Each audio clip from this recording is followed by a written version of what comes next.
every neighborhood. He's in Hollywood. He's in the business world, in the religious world. Bring him on and show your love.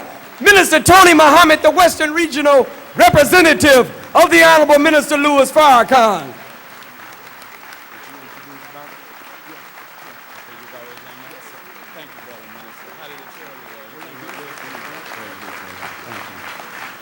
All this up here? No, thank you. Thank you. In the name of Allah, the Beneficent, the Merciful, I bear witness that there is no God but Allah, who came to us in the person of Master Farad Muhammad, to whom praise is certainly forever due. Brothers and sisters, if we all live to be the ripe old age of 1,000, there is not one person in this audience that could thank God enough just for Abraham. We could not thank him enough for giving to us Moses and Jesus and Muhammad. May the peace and blessings of Allah be upon these great and worthy servants of his. Boy, but I would be remiss in my duty if I did not thank Almighty God, Allah, enough. That it is written in scriptures that in the last day, God's chosen people was going to go into a strange land among some strange people. And we would serve them and they would afflict us for 400 years. But God said after that time, not that I would send anyone, he told Abraham, even I will go after them. Jesus said to us that we are to be looking for one coming after him. And he talked about us and this time that the Son of Man was going to come from the east to the west, seeking to save that which is lost. And I ask you the question today, who is more lost than black people? The brown man, the red man. All of us are at the bottom, huh? But Jesus said, when I find them, he's going to take those that are at the tail and bring them to the head, and those that are at the bottom to the top, huh? And they would serve and afflict them, and these people would take their name, their language, their culture, their God, and their way. We don't have to look far for who that is. Here we are, have been made niggers by the white man. Niggers by a white supremacist mind, and then he would cause us to fight and kill one another. But a God is coming, and he said, when I come, I'm going to come as a thief in the night, meaning that he will be among us and we won't even know it. Huh? He said, I'm going to come in sinful flesh to condemn sin in the flesh. And in the book of Hebrews, he said, this day hast thou prepared a body that I may enter. We need Christ today, don't you think? Well, there was a Georgia-born black man raised for us. His name is the Most Honorable Elijah Muhammad. We're going to have to look at his teachings again, because he is the man responsible for looking at ourselves as the original people of the earth. Huh? He took the needle out of our arm. He made us throw the reefer down, gave the white man his liquor back, his cigarettes back. Take this damn pig and you can have it. We ain't eating that shit no more. Huh? That's Elijah Muhammad, brothers and sisters. He taught us how to walk like soldiers and not like no punks scratching where we don't itch. Look this white man in his eye. We need soldiers today. And in the absence of the Honorable Elijah Muhammad, he found his star student and he said, Brother Farrakhan, God has given me the ability to crack your mind and you will be my star pupil. And the Honorable Minister Louis Farrakhan, in my humble opinion, is the baddest black man I know anywhere on this planet. I don't know what your preacher is doing, but I know what Farrakhan is doing, man. And we should give our life for a man like that who give his life. Listen, brothers and sisters, I don't mean to be too hot, but we can't keep waiting on a black leader to be dead and they kill him and he's gone, and then we said, damn, he was a good man. For us to wear his picture on a t-shirt 50 years from now and you knew and you tell your grandchildren a lie that you love the man, but you ain't even with the man. You talked about the man while he was in your midst. Bush is scatter Farrakhan. And I'm glad that cracker scattered the Farrakhan, brother. He better be scattered us too. All praise is due to Allah. Oh, it's time now, family. So in their holy and righteous name, I greet you all in the greeting words of peace, being mad at the enemy. Assalamu alaikum. How y'all feel, family? Oh man, it's good to see the family together today to have a family discussion.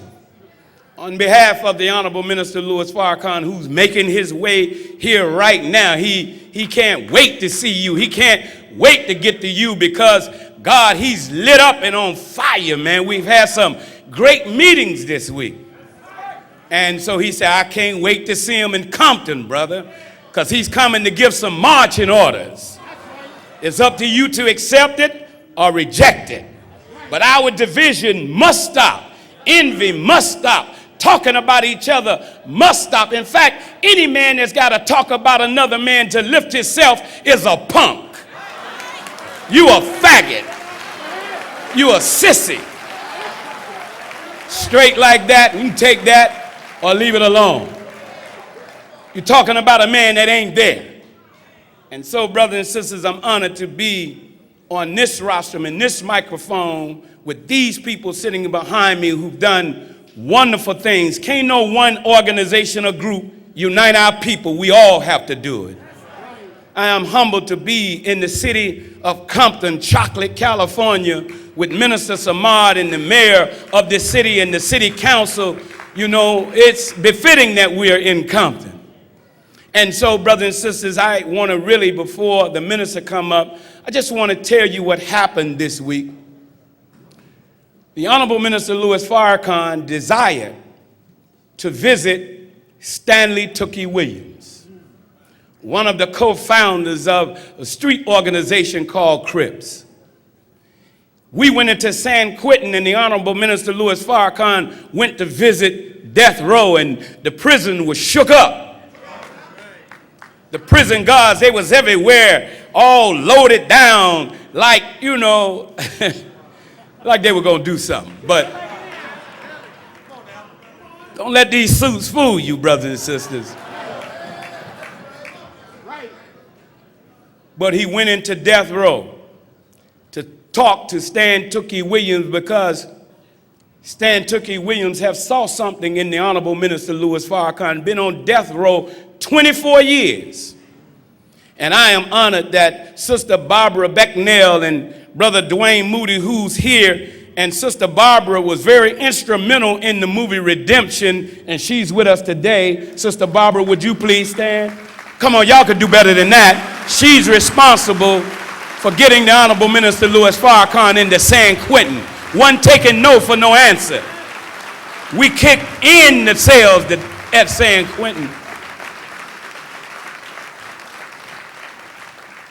And so, as a result, when we went to death row, a man for 24 years been on death row, come out of his cell for 1 hour a day. Come on, think about it.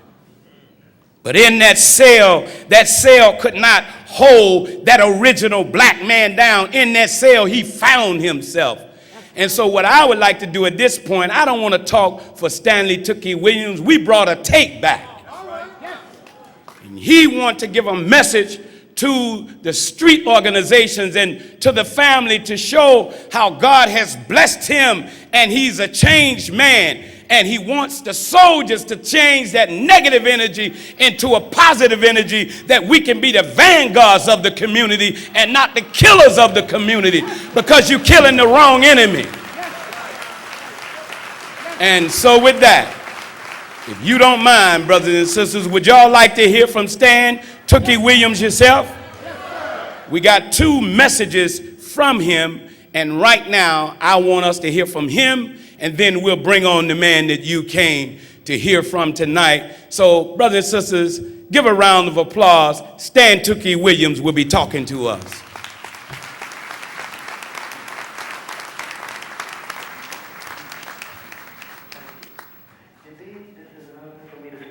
of you.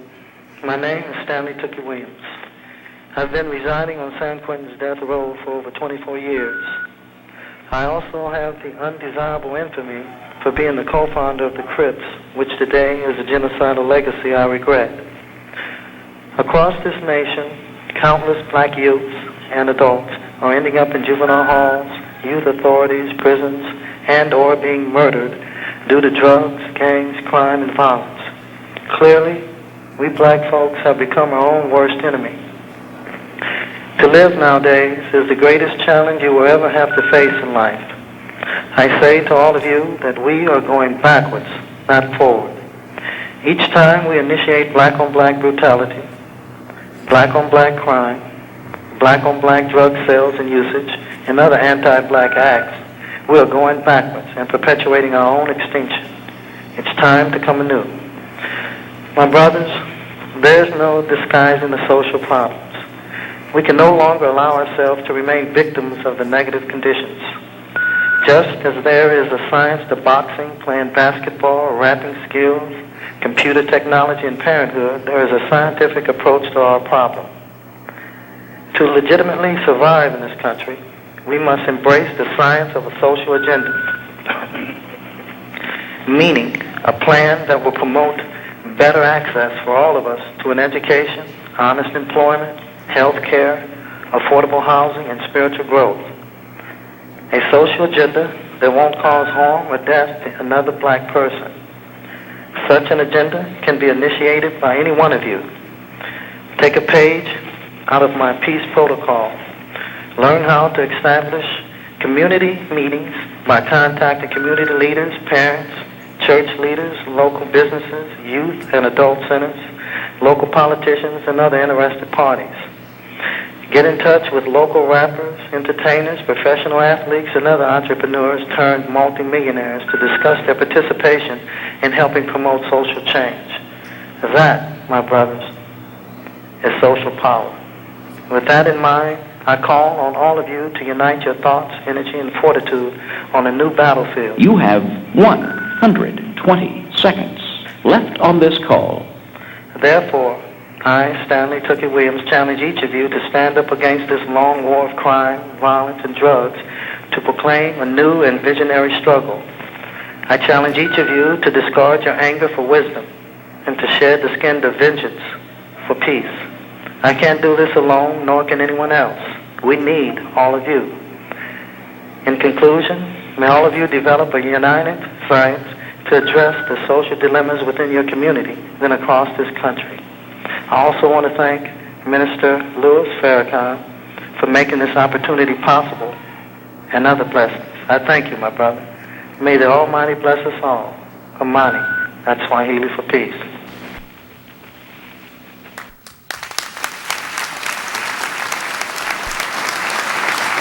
Second message. Second message. My name is Stanley Tookie Williams. I've been residing here on San Quentin's death row for over 24 years. Indeed, it is an honor to speak to this noteworthy audience today, not with a holier-than-thou sermon, but with a viable message that promotes transition and redemption. Admittedly, back in the day, I used to be my own worst enemy. Oftentimes, I engaged in personal battles of turmoil. I didn't know that to restore order with any conflict, be it internal or external, it begins with me.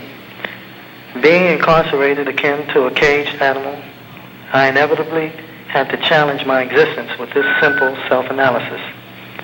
Am I man or beast? It wasn't until I was in solitary confinement during 1988 to 1994 when I was able to answer that question. Gradually, my transformation began to develop through the disciplines of serious soul searching, education, spiritual cultivation, edification, and redemption. It was during that critical phase when I discovered my humanity. Henceforth, I chose the path of inflexible resistance, meaning I refused to allow the animalistic prison conditions, anyone or anything to define who I am. That's when I knew I was not a beast. For over a decade, I have developed an understanding that I've written and I'm obligated to share with all of you. The legitimacy of war is not with man. The nemesis is the enemy within oneself. To conquer this personal demon brings life. To be defeated by it evokes death. Those who shy away from this life-altering battle will remain locked in mere conflicts with other men that have no true purpose or spiritual worth. If a man must fight, let it be to the death against the beast within himself. Win that battle, no man, no woman, no racial hatred, no system, no vindictiveness, and no Machiavellianism can ever defeat you. Today and forevermore, I can honestly say to all of you and to the world that the war within me is over. I battled my demons, and I was triumphant. Without trying to sound preachy, each of you possess the innate ability to transcend these prison walls by virtue of your own positive message to your loved ones in society and or in prison. Teach them how to avoid our destructive footsteps. Teach them to strive for higher education. Teach them to promote peace. And teach them to focus on rebuilding the neighborhoods that you, others, and I helped to destroy. As men of honor and integrity, it is our responsibility to reach out. In conclusion, may all of you achieve your goals and reclaim your freedom. Moreover, I want to thank Minister Louis Farrakhan and Mr. Roderick Hickman for making this opportunity possible. Amani, that's Swahili for peace. Oh no, y'all can do better than that. Come on, brothers and sisters. Stan Tookie Williams on death row, brothers and sisters. That's the message that they didn't want the prisoners to hear. Come on, give it up for Stan Tookie Williams, a man, reformed man that we must support. For those of you who want to hear his message or read it, it's in the present issue of the Final Call. So, brothers and sisters, the man that all of us came to hear is here. I am honored that Brother Stan was able to meet with the Honorable Minister Louis Farrakhan. He's here today. So, brothers and sisters, come on now. Here's a man that has proven that life is not worth living if he can't serve his people and give his life for his people. The man through whom God authored the Million Man March. Let's give it up for our leader, our teacher, our guide. No matter what your religion is, he come to serve us. Let's give it up. Let him hear your love coming from Compton, California, the Honorable Minister Louis Farrakhan. Come on, brothers and sisters. Show your love, the Honorable Minister Louis Farrakhan. All praise is due to Allah. Here he is. Show your love, brothers and sisters. The Honorable Minister Louis Farrakhan. Allahu Akbar. Allahu Akbar. Allahu Akbar.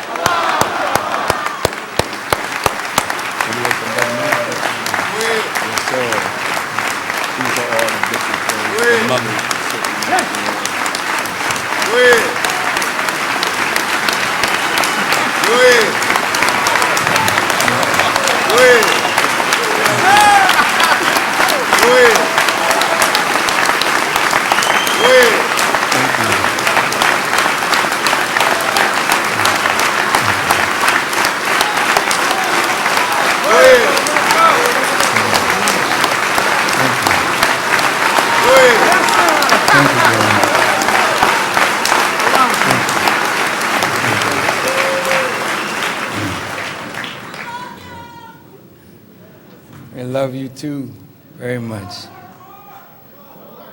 In the name of Allah, the Beneficent, the Merciful, we thank Him, and we can never thank Him enough for the Honorable Elijah Muhammad, the man who taught me what I know and gave me the example of the man that I hope to become. I am honored beyond words to have this privilege to talk to all of you. My thanks to Minister Tony and all of the laboring staff of Mosque number 27,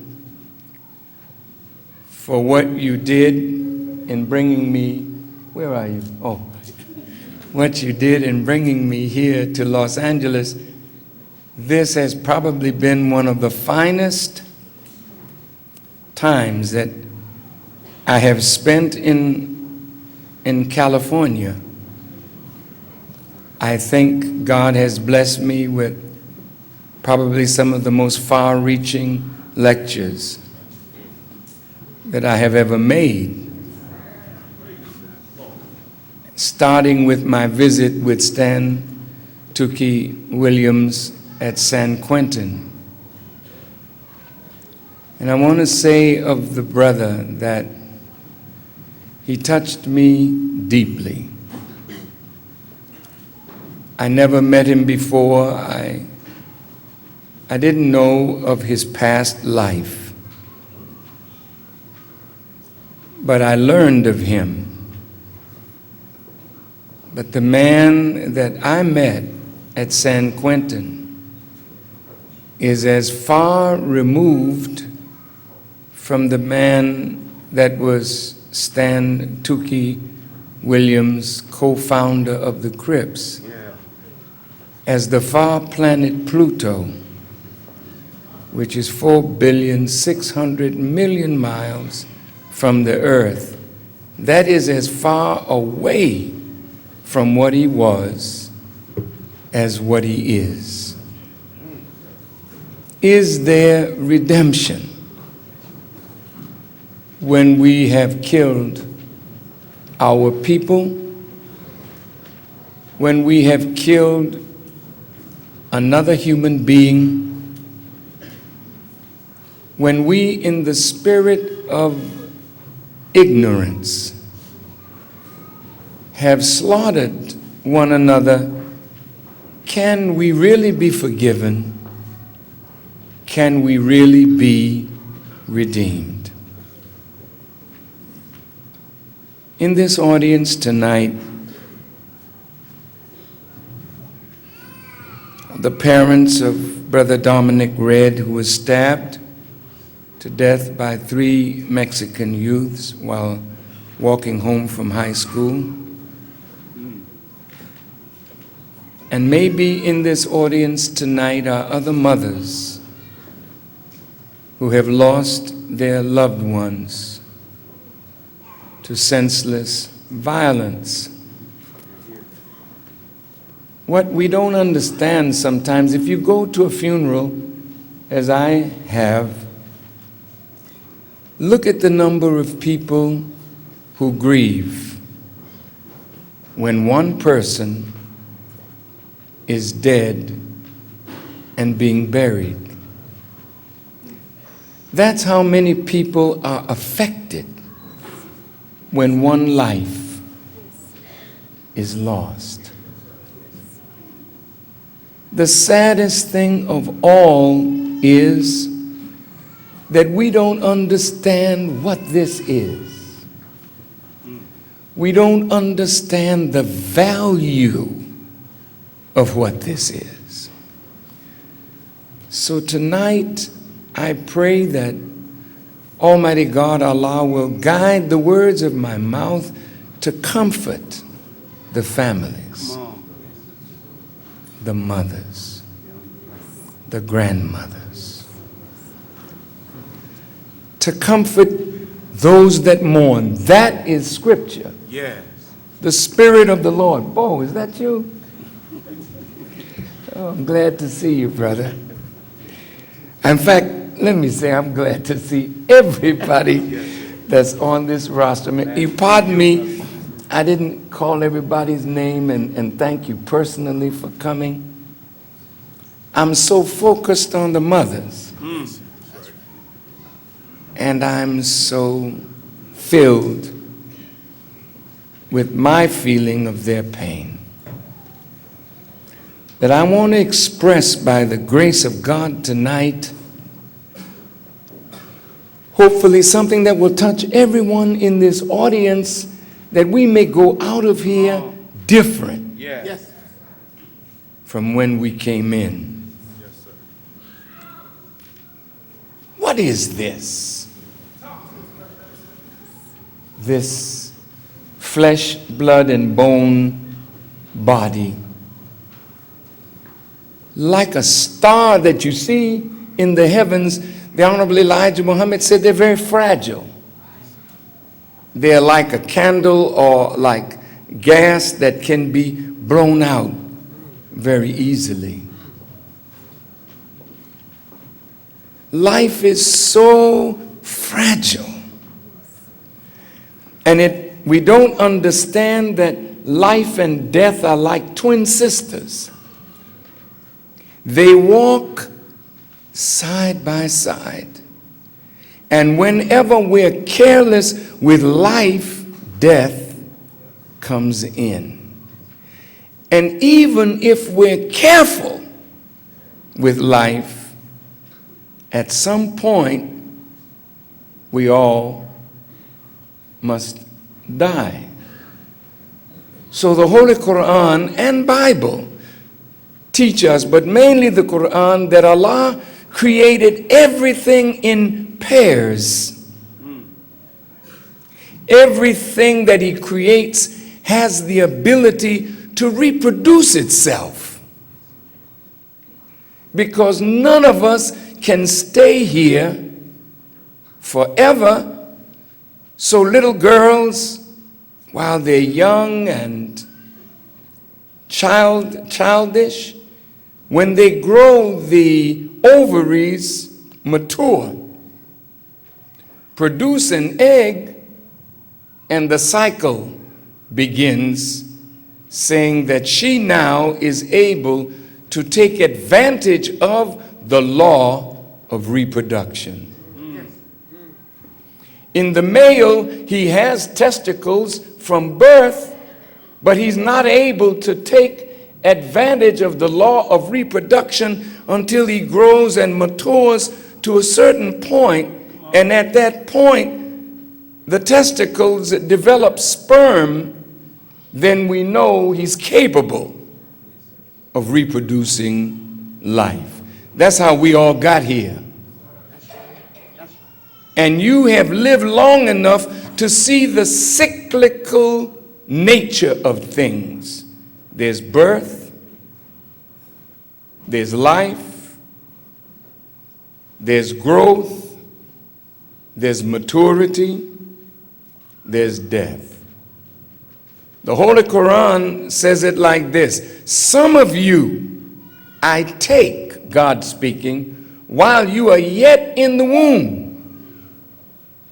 Some of you I allow to come to birth and take you at birth. Some I allow to grow to be a child and take you then. And each one of us in this room know of these things. Some we allow to grow to maturity, where we're strong and vibrant and we are taken. And some, the Quran says, we allow to grow to old age, where having known, we know nothing. That's an elderly person that becomes senile, has Alzheimer's, and then passes. But all the way along, nobody's cheated, because the only way we can escape death is to escape being born. And since none of us escaped being born, then all of us have a rendezvous with death. There's so much equality in birth. I don't think there's a mother that had a baby in here that didn't go through something similar. You learn you're pregnant, morning sickness. As the baby grows within, there's fainting, there's weakness, there's sometimes toxemia, all these things that go along with birth or giving birth. Then at the end, when it's time, a little show of blood, bursting of the water,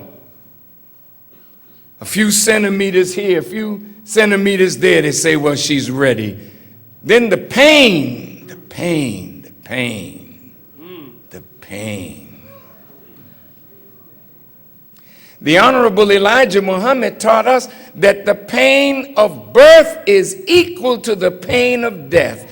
So that when the body shuts all the way down, that's pain. And when a woman is giving birth, she's dying for us. Listen, listen, listen.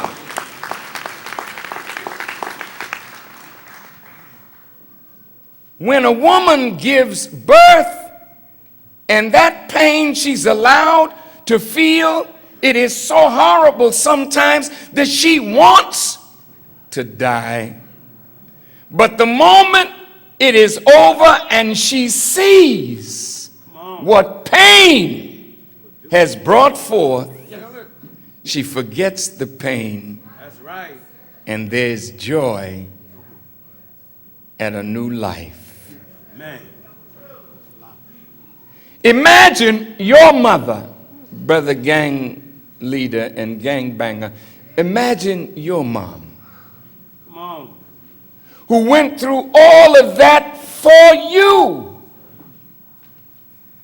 and brought you forth in fainting and pain and watched you as a baby put you on her breast and let you suck from her that which would give you life and grow you and mature you. And as you sucked the milk from her breast, you were bonding to her and she was bonding to you. Yes. Come on, brother minister. Yes. Man. The man can sleep at night, but the mother look like she's asleep, but she hears something. She thinks she hears something. She jump up in the middle of the night and go find the cover over the baby and pull it away while we are there asleep, brother. Go ahead. Yes. Go ahead. Yes. She's not only the bringer of life, she's the nurturer of that life. She's the first nurse, the first teacher. She's joyous at cleansing her baby's behind. She ain't sick at all at seeing that. We might get a little, oh, damn, I got to. Excuse me. But not her. That's right. With joy, she wipes that butt. Yes. With joy, she powders it down. Yeah. And when it's all clean and nice, Come on. the baby can't say, thank you, mama. It just coos. That's the baby's way of saying thanks. Come on.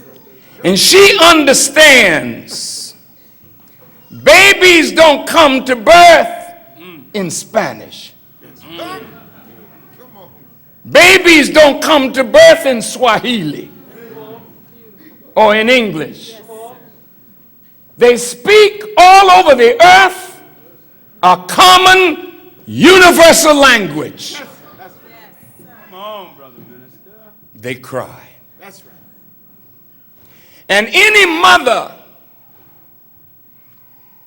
a Chinese mother, can understand what the cry of an African baby means. Wow. And an African mother can understand what the cry of a Caucasian baby means. Because when the baby needs, the cry is similar. Yes. White or black, Hispanic or black. Yes. It is not about race. It is a universal language. Man. And every mother understands it. She watches you, brother gang leader, Brother Gangbanger, she watches you learn how to crawl. And if the father is there, most likely he's not. She enjoys the baby crawling. And you see, you come forth evolving from a bag of waters like a fish. But God is giving you everything you would need to cope with the journey of life. You got eyes, but there's nothing yet to see. You got ears, but you begin to hear sounds on the outside. You develop hands and feet, but you're not ready to use neither hands nor feet. You're swimming in a bag of waters like a fish. Then you come forth out of the darkness of the womb and your eyes open to a whole new world and you're frightened. Come on. Man. So you're brought to the warmth of your mother's breast, and she holds you in the warmth of her body, and even the smell of the mother, you already are familiar with her from the womb. Yeah. Man. Oh, what a terrible thing to rob a mother of her child.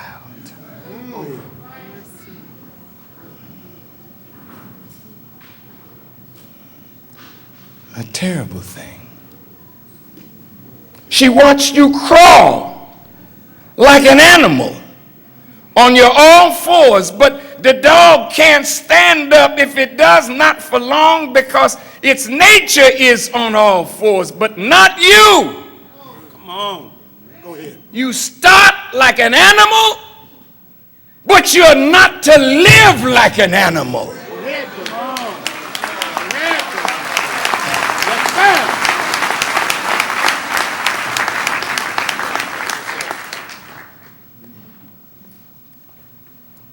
And so the Quran says we're born into the world, all of us, knowing nothing. So there's equality at birth. I didn't know nothing, you didn't know nothing. The child of the king or the emperor didn't know nothing. The child of the college professor or the child of a homeless person. Born knowing nothing, but now we are shaped by environment. And I must tell you, mothers, you're also shaping what's in the womb by what's going on around the womb. Whoa. Go ahead. I was shaped before I was born to be who I am. Farrakhan, how do you know that? I studied myself, and I found out about my father and my mother that they didn't tell me by studying me. I went right back in my mother's womb. This is the God's honest truth. And when I told my uncle what I had discovered, he said, "Who told you?" I said, "I went on a fast and I prayed and I asked God to show me." I was a child of a beautiful black mother. Yes. Who married a high yellow, straight-haired, philandering man. He liked a lot of women, so my mother got rid of him and found another man. And you know how it is when you find another man, but you're really in love with the man you got rid of. You know how, some of y'all know what I'm talking about. Then you're with the man that you have a relationship with, and then the man that you love, that you put out, come knocking at your door. hard to tell him so-and-so get the so-and-so away from my door. You glad to see him and wonder, has there been any change? And you remember the old times and the old times and the old times. And pretty soon old times become new time. And then all of a sudden he goes away, and 30 days later you say, oh Lord, my cycle is gone. Now I'm pregnant and I know I don't need Maripovich or this other fella, what's his name? Who? Yeah, Mr. Springer, to spring something on me, because I know who the baby daddy is. Now I got to decide. I'm going to tell the man I'm living with that I messed up with the man I'm married to, that I never divorced, but I kicked him out. So my mother decided, oh hell, I got to get rid of this. In those days, you didn't have no money for an abortion. You take a hanger, something. And she went to work to try to get rid of me. She tried once and she failed. She tried twice and she failed. She tried 3 times and she failed. So she said, well, God, I just got to let this be. Now, the man she living with is dark. My father very light, she dark. She hoping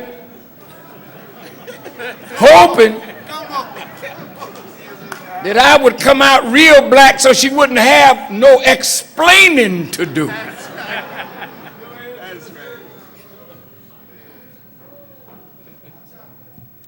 So naturally, when a woman is messed up like that, you know, the only thing she know to do is pray, because she's very insecure. That's my point. So all her prayers, you see, her insecurity was going all into the womb that was forming me. So you have to be careful not to curse the circumstances that bring you here, because it may be the circumstances that bring you here that mark you for your assignment from God. Now, watch how this works.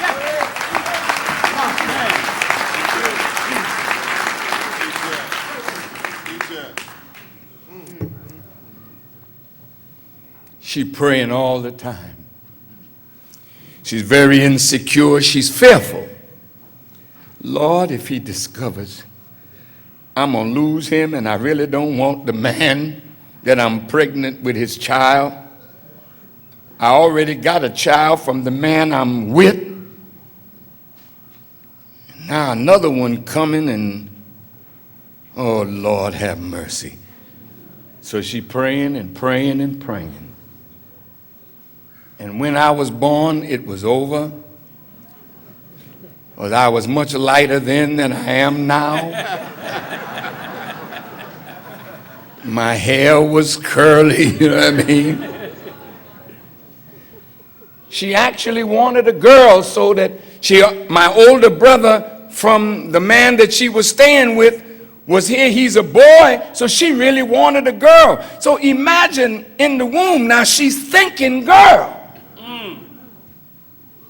Now, wait a minute, Farrakhan. Yeah, you wait a minute, because I'm going to explain something to you.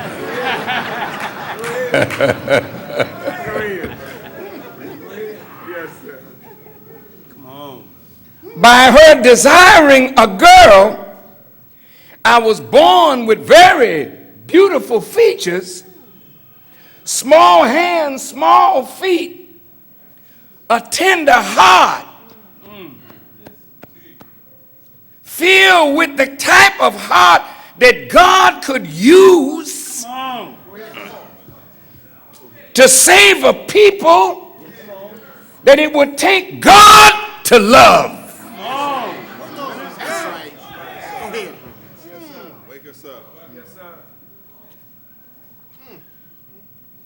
She lost that man when I was born. So she took her 2 boys and decided she would give her all to us, like some of you in this audience have done by your children. So my mother cleaned white folks' floors and cooked for them and would come home and clean her house. I never grew up in a dirty house. I never knew what it was like to wake up with my mother asleep. When I woke up, my mother was up. When I went to bed, my mother was up. She was a good mother. I never slept on a dirty bed. I never wore dirty clothes. I could go to my drawer and my socks were there. My underwear were there. My shirts were there. She didn't know how to hug me and say, I love you, boy. Come on, minister. Come on. But she gave me everything I would need to weather the storm of this life. That's good. But the greatest thing she gave me was deep sense of insecurity. So when a man has a deep sense of insecurity, he has to find something to make him secure. Some foolish people find a gun and think that that make them secure.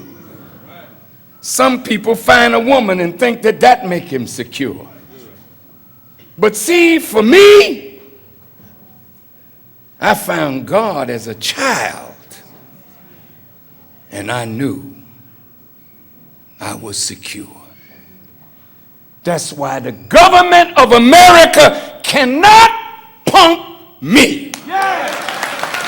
I'm a free black man. I say what I please. I go where I want to go. I beg no man for favor. That's right. And I bow down to nothing or no one but God. Yes, sir. Bear with me. Yes, sir. Yes.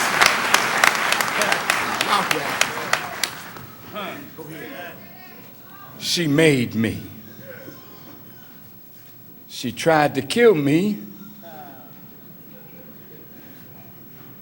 But after she decided maybe God didn't want that to happen, she gave herself totally to make me who I am.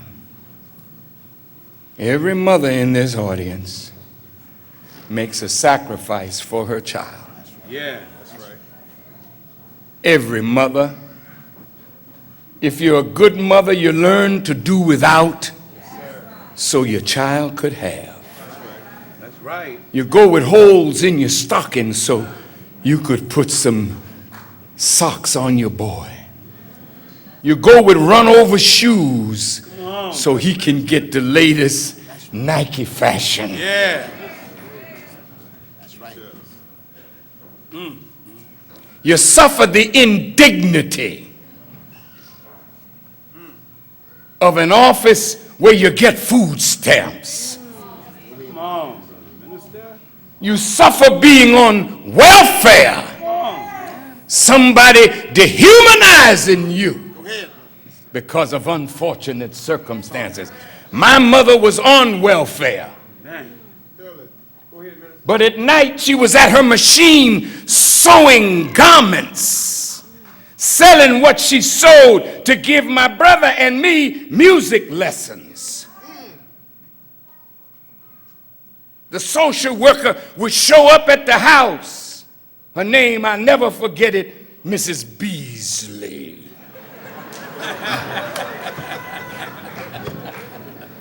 When she came in, she saw my mother had nice furniture in the living room. She had a dining room set, a kitchen set, house clean. She says, Mrs. Clark, You could not have this on what we give you. What are you doing? She said, Miss Beasley, come. She had a West Indian accent. Miss Beasley, come. You think I want to live off of what you give me? I want something for myself, and I want something for my children, and I work to put them in music school. Alvin, come. Jean, come. Bring the violin. Sit down, Miss Beasley.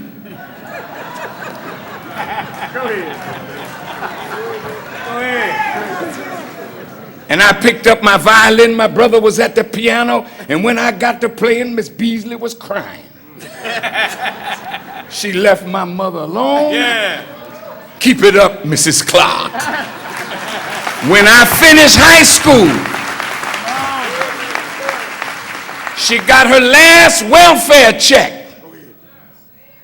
I graduated at 16 years of age. She said, come with me.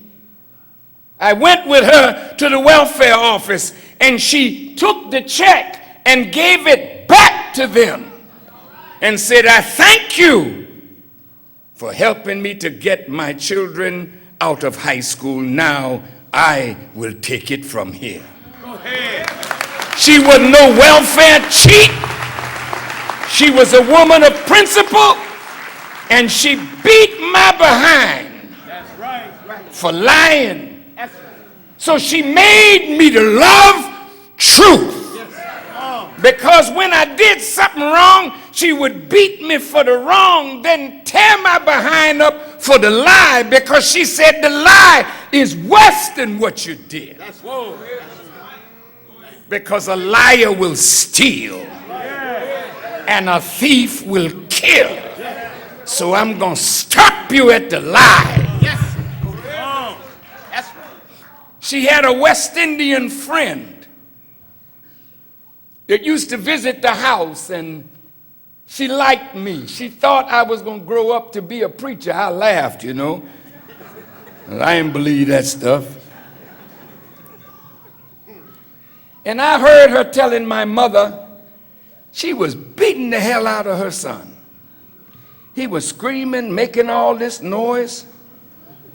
So they called the police, the neighbors. Big Irish cop came, knocked on the door. She said, yes, who is it? He announced himself. She said, come in. He said, we heard a lot of noise in this apartment. Are you beating your child? She said, I sure am. She said, do your mother beat you? He said, yes. He said, well, I telling you something now. You see that gun on your side and that stick that you carry? I beat in mine today, so you will never have to use that stick or your gun on my child tomorrow. So I want you to stand right here while I finish beating the ass.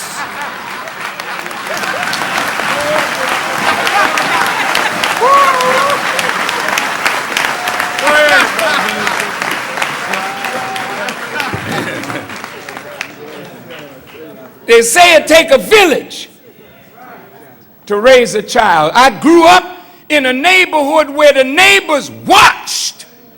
I love to cuss. Sometimes I break out with one or two myself, even nowadays. But I was cussing since I was 2 years old. And the first big money that I got, I cussed the preacher out. I guess that was a sign of my future.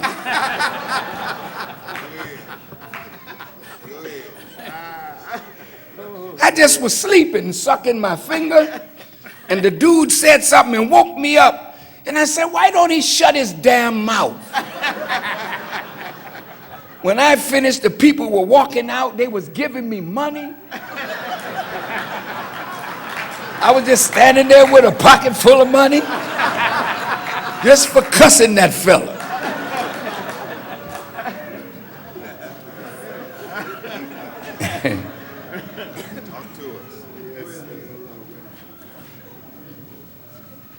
But the music that I studied made my breast expand, and the way my mother taught me about black people. My father, bad as he was a follower of the Honorable Marcus Garvey. My mother was on the fringe, so I grew up in a Garvey atmosphere. Yeah. My mother was very keen on what the teachers say. Every night I come home, well, how did you do today and what did they say? See, we send our children to these schools. You think they're getting an education, but some of these teachers are trained, like in the history of Yaqub. Yeah. That when you're not looking, they stick a needle in your child's brain. Not a physical needle, but if they see a young boy growing that looked like he could be a leader to challenge their children in the future, they'll say things to cripple the child. Now, I want you to watch this. If you ever read the history, the autobiography of Malcolm X. Come on. Go ahead. When Malcolm got to the 8th grade, he was very brilliant, had potential. Teacher said, Malcolm, what would you like to be when you grow up? He said, I would like to be a lawyer. She said, oh, Malcolm,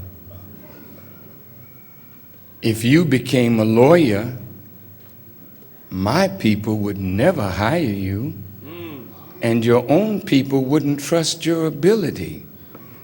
I think you would make a wonderful carpenter. He's growing up in Lansing, Michigan. I'm growing up in Boston, Massachusetts. When I was in the 6th grade, my teacher asked me, Louis, what would you like to become when you grow up? I said, well, I hate to see people suffering, so I would like to be a doctor. She said, oh, Louis, if you became a doctor, my people would never use your services, and your own people would never trust that you could heal them. But you play the violin beautifully. Now, there's a long distance between Lansing, Michigan, and Boston, Mass.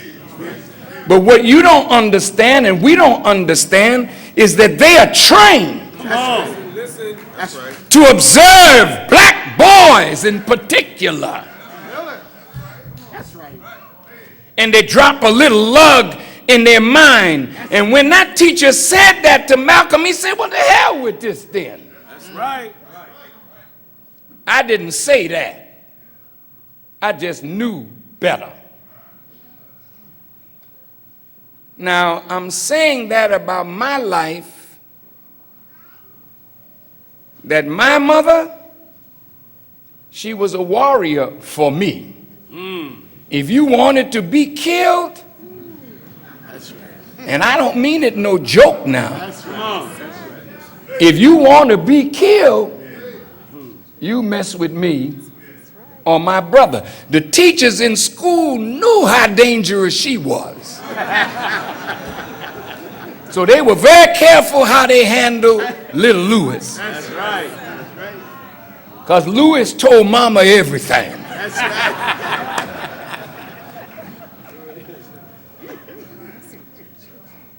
Now, I want you, my brothers, to think about your mothers.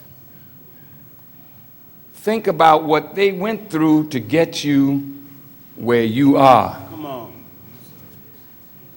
And think about your mother and think about the mothers of those whose lives we have taken. And if you went to a funeral of your homies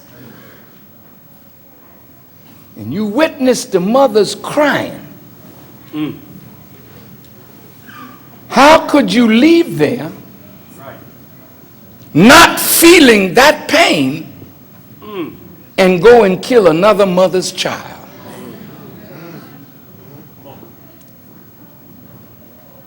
There's something wrong with us that we have become so cold, so callous, and so hardened that life has no meaning.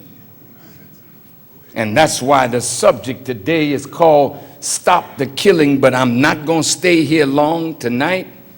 I just want to share a few points with you, because my role now is a bearer of good news and warning. I'm going to tell you what the good news is first, and then I'll close with the warning and beg you, from my love for you, to stop the killing, because in a few days, most of you will be dead. I'm going to say it again. Listen. I'm looking at a funeral parlor.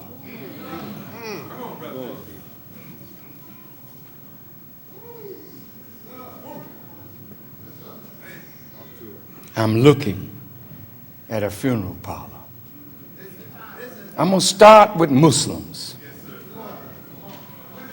Because see, we have knowledge.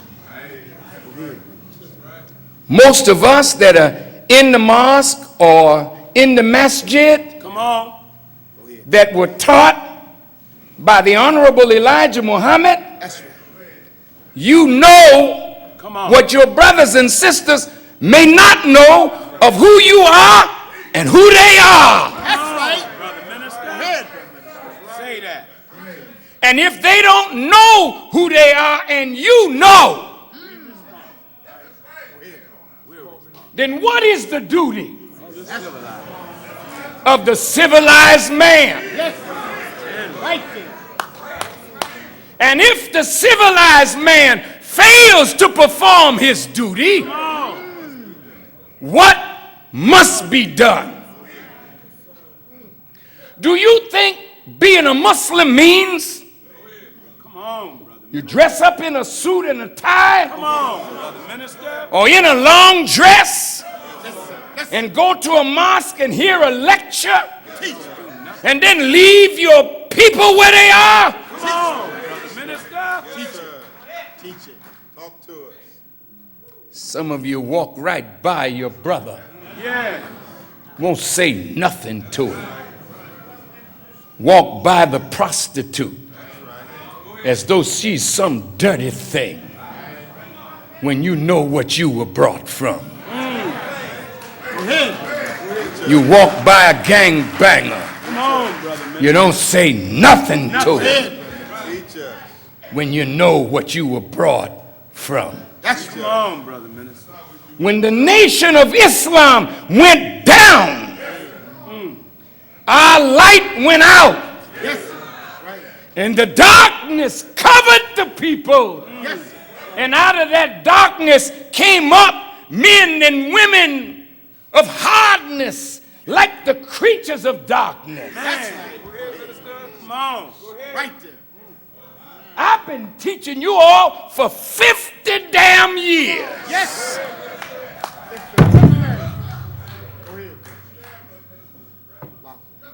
And I'm tired of looking like I'm some damn entertainer that you come out to hear, then take your dumb self back and do the same damn thing you've been doing. It's all over after tonight. Yes, sir. Right there. Yes, sir, Brother Minister.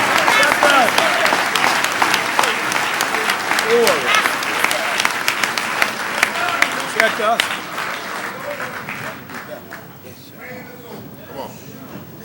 Whether you're in the masjid, Come on now. or in the mosque, we have to come back together That's right.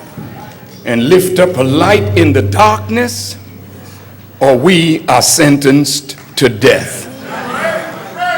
I'm turning you over to death after I finish with you tonight, because I'm tired of grieving mothers taking their babies to cemeteries, and we can't wait to smoke another one. I'm tired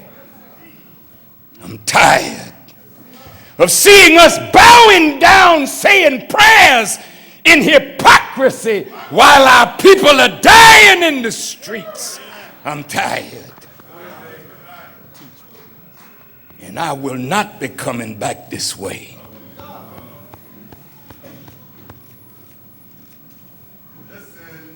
I'm through. I have already taken too damn much time. You will never be able to charge me with not teaching you. Your blood is not on my hands, but the blood of the people that are dying in the street, they're on the hands of every one of you who fail in your duty as a civilized man and a civilized woman. It ain't about wearing no damn long white dress.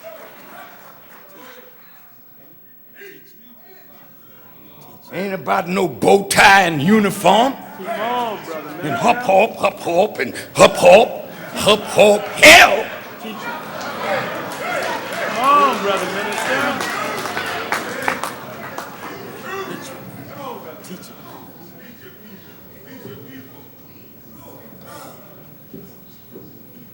I'm a reflection of another power. That's right. You know that I couldn't do what I'm doing if God was not with me. Real. I've known him since a child, and I became more acquainted with him when I met the Honorable Elijah Muhammad, and I've surrendered my life to him, and I'm willing to die for you. If my death would bring you up from where you are, I would die in the next minute, because I can't bear to live and see you like this. Yes, sir. Yes, sir. I can't bear the pain of these mothers. Yes, sir. Yes, sir. And if I can't do nothing to change the reality that put these grieving mothers where they are, what the hell is the sense of living? Tell it.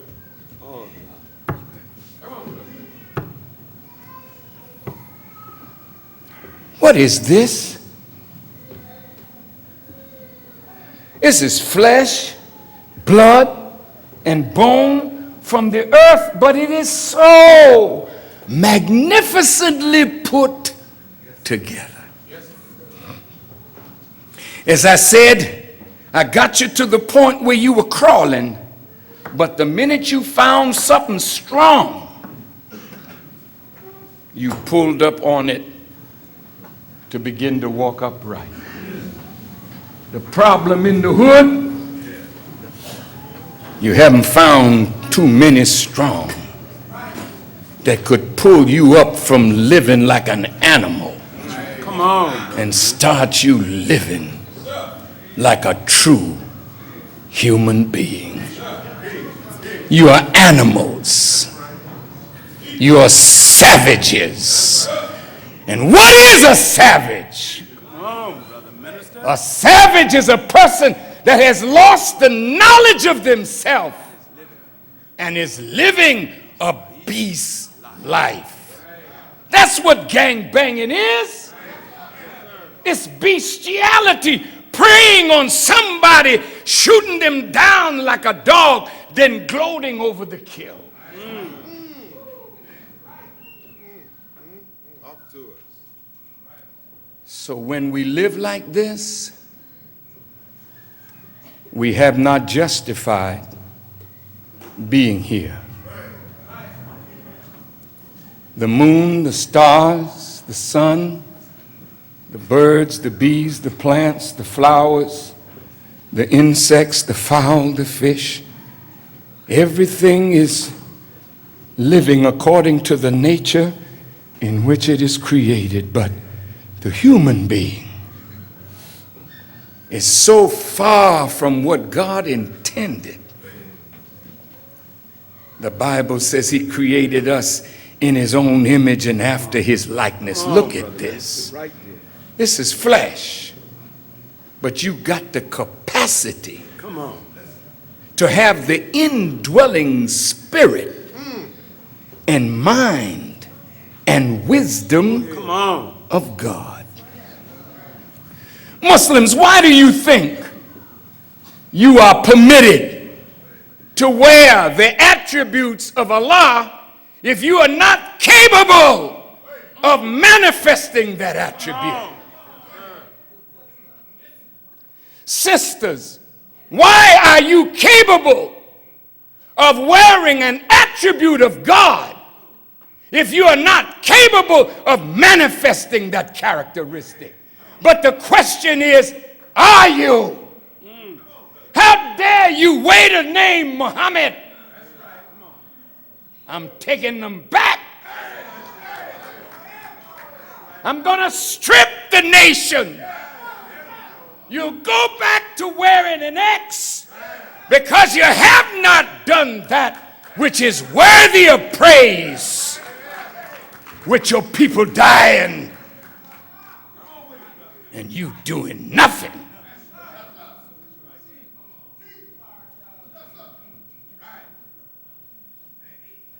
My final warning.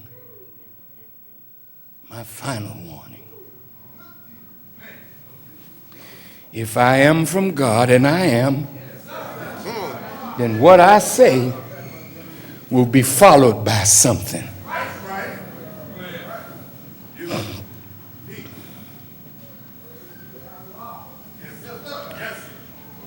So I start with us as Muslims because we have something to do. I start with us because judgment don't start in the street. It starts in the house that claims to be the house of God. Now I'm coming to you, Christians.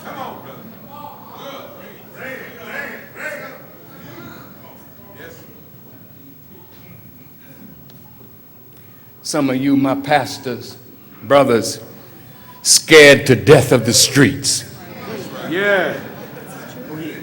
Scared of your own people. Yes, sir. Why are you afraid of the hood? Come on, brother. What have you done that you're looking over your shoulder? That's right. Come on, brother. You are like that because you wear the mark of Cain.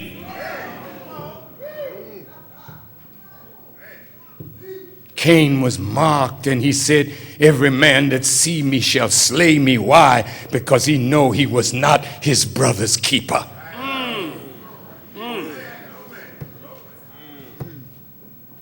The condition of the hood is not the police responsibility. The condition of the hood is not government responsibility. Come on, brother. We live there. Yes, sir. That's right. This is our responsibility to make our neighborhood a neighborhood and a decent place for our children and our wives and ourselves to grow up in.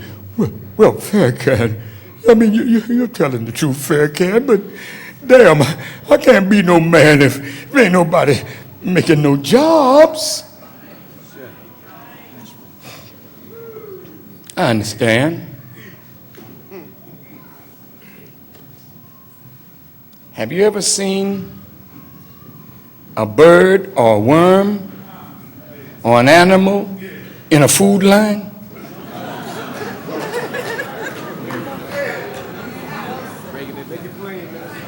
But what the hell are you doing in one? Go ahead.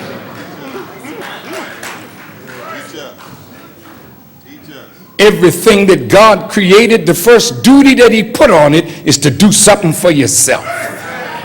There's enough intelligence in here or out there to create jobs. Yeah. You pimping? You got women working? That's skill.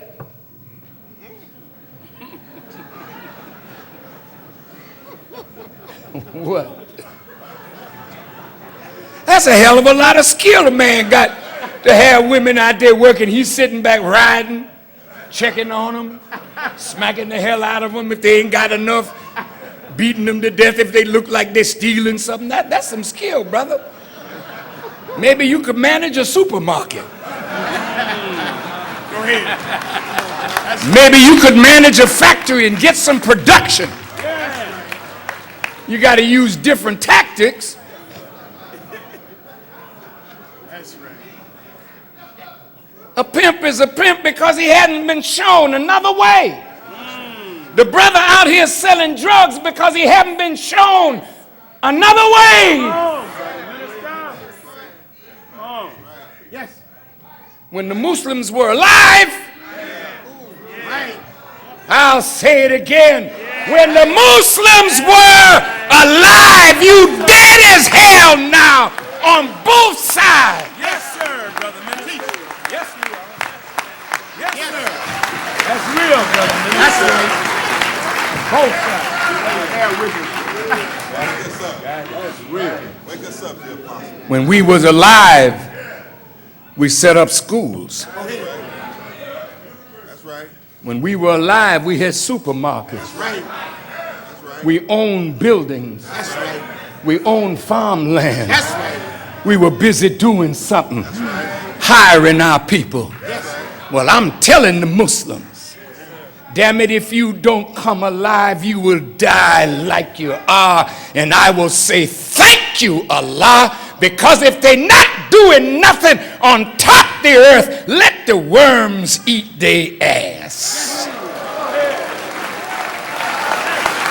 Yes, sir.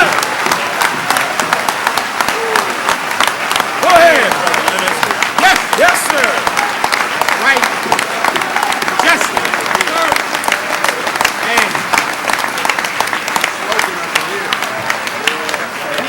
now I'm listen now. You're going to meet every word that I spoke. Yes, sir. Truth. Teach me. You coming with the truth. Dear Christians, Jesus never hung out in a mega church. And he never hung out even in the synagogue of his day. Jesus was found in the highways. Yeah. And the byways. Jesus was found preaching by the Sea of Galilee. Jesus met the woman at the well, not in the church. Jesus cleansed the leper, not in the church. The man that was laying in a bed and wouldn't get up, Jesus found him where he was. And not only told him get up, he told him pick up what you're laying on and walk. The work is not in the church. The work is in the street. And if you too cowardly to go out where your people need you most, then die in your churches. They're coming in. What are you saying, Farrakhan? Wake us up. Wake us up. I'm going to make it so plain that when I leave here, you're going to understand me. Don't get upset with me. You've been needing a butt kicking. Shit. And I didn't come here to stroke your behind. That's right. I came here to kick it so you get up and save your life and save the life of your people. And if you can't hear this kind of talk, Yes. Come on, brother. then a hard head will make a behind with a lot of fire on it. Yes, sir. That's right. Now, come to the gangbang. You're great warriors. And I'm in love with you because the messenger said his best followers were not in the mosque. That's right. That's right. That's right. He said his best followers were still in the street. That's right. And there's some of the brothers in the street, they watch the brothers and sisters in the mosque. And they'll say to their homies, look, I know that nigga, he's a phony. That's right. I know that nigga, he talking about assalamu alaikum. That's right. Come on, brother minister. I seen that nigga hustling. That's right. Yes, sir. Yeah, they'll say that. That's right. See, maybe you scared to go among them because you know they got the goods on you. Come on, brother minister. See, they saw you slipping in the hotel with sister so-and-so. Come on, brother minister. They saw you slipping by the package store to get a little nip. Come on, brother minister. They saw you at the reefer place buying a little smoke. Yes, sir. Go ahead. Teach on that. And they said, I would come in the mosque, but there's too many damn hypocrites up in there. Yes, sir. So I'm going to stay out here till the mosque get right. Come on, brother minister. That's right. I hear what they say. Yes, sir. You hear what they say. Yes, sir. They ain't moved by no long white dress. They ain't moved by that. It looked nice. But what the hell are you going to wear tomorrow? Come on, brother minister. See, tomorrow's the real person, not tonight. Tonight, this is show for the minister. But what is it tomorrow? The jeans all tight in your crotch. You got a thong in your behind talking about assalamu alaikum. No, to hell with all of that. We got to clean this crap up. Or you're out of luck with us. Go ahead, brother. Yes.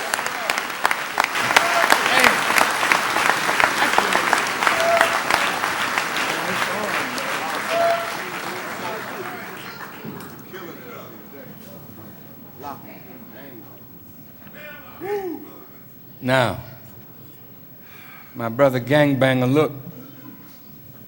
See, the mere fact that you know how to say assalamu alaikum mean you know something. You know how to greet us. I was at the Source Awards, and there was a brother on the stage.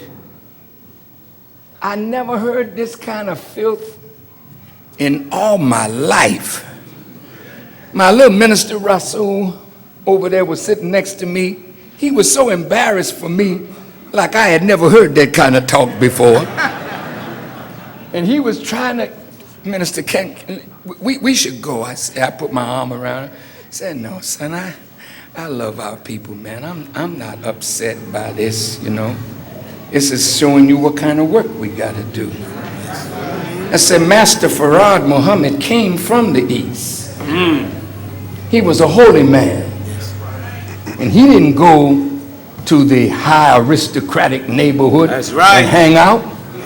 He went to Black Bottom, Detroit, where the worst of our people were as holy as he was. So hell, if he, the Mahdi, the mighty one, could come to the least of ours and not feel that he was in the wrong place, what the hell is wrong with you? That you can't go where our people are in the deepest part of the mud. Come on, brother minister. And reach down like you love them. Yes, sir. Yes, sir. And pull them up. You don't think they will respond to love? Yes, sir. You don't think they will respond to the right word? Come on, brother minister. How did we get you? Yes, sir. That's right. That's right. You wasn't no damn good when we found you. That's right. That's right, brother minister. Didn't we come to prison and get you? Weren't some of you murderers when we found Yes, you? sir. Yes. Weren't you pimps and dope sellers and dope users? Yes, sir. How come you got so holy all of a sudden that you can't go back to your brother who's still in that condition and pull him up out of it? That's right.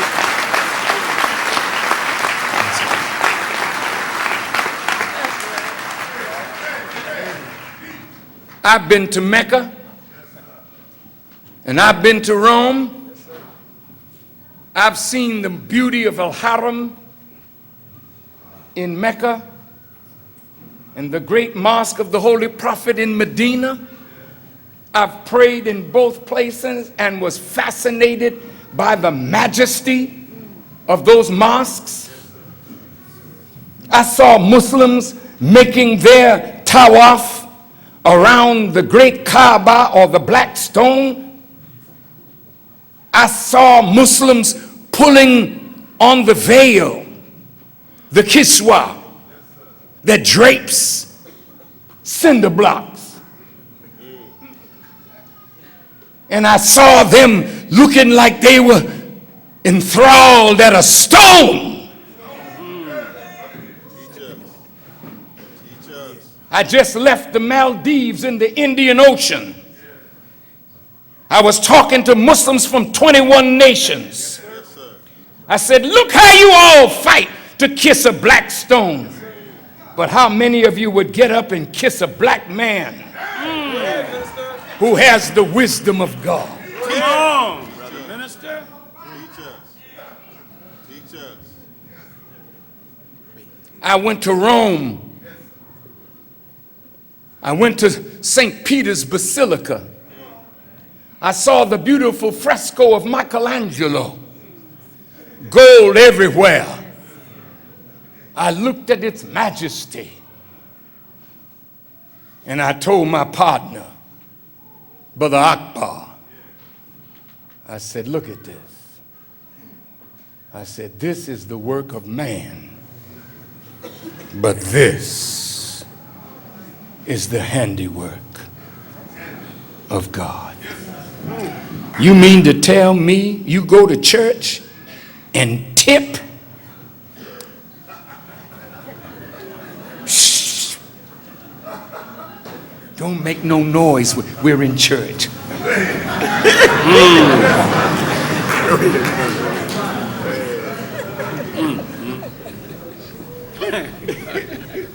But you driving down the street with that damn crazy boombox. Come on. Blowing out people's panes of glasses with the reverberation. Yes, sir. You don't understand that the greatest house that was ever created is this house? This is the true temple Come on. of the living God. Come on. And when a human being studies the Word of God and obeys it and develops the mind and spirit of God, God walks in flesh. God talks in flesh. Come on, brother minister. That's right. You mean you would be so wicked that you would snuff out something made or created in the image and the likeness of God and do it with no feeling and then go home to your shack? Damn.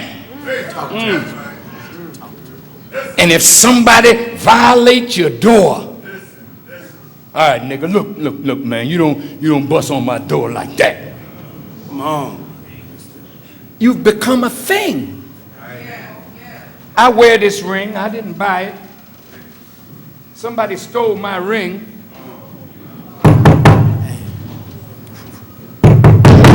Thank you. Somebody stole my ring and my watch. And so a brother gave me this bling bling.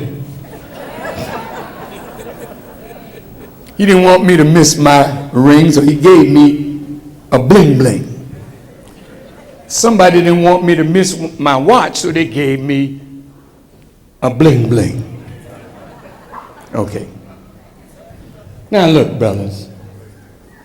Does this make me better than you? Look at the way I'm dressed. I mean, the best that the white man make, I mean, I got it on.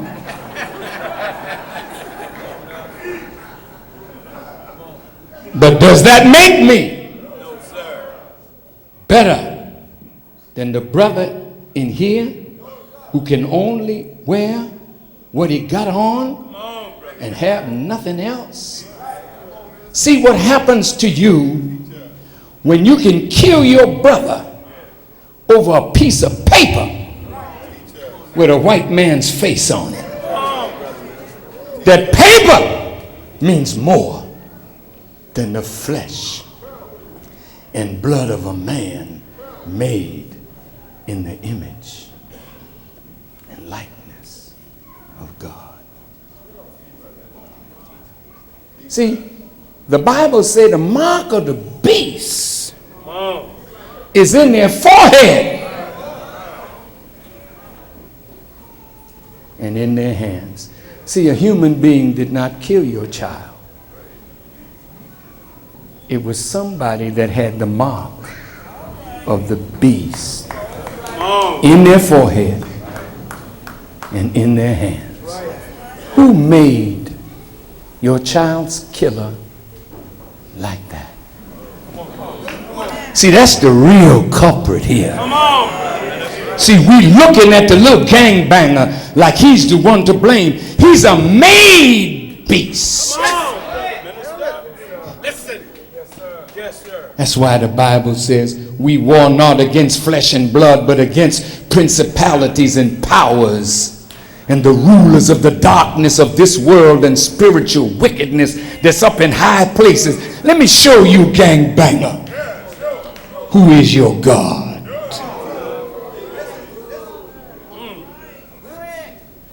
You know, I notice in most churches that I go in, they have a lot of red carpet. And most of the world rulers, when they come down off their airplanes, they roll out for them a red carpet. My teacher, the Honorable Elijah Muhammad, said, don't put no red carpet down for me.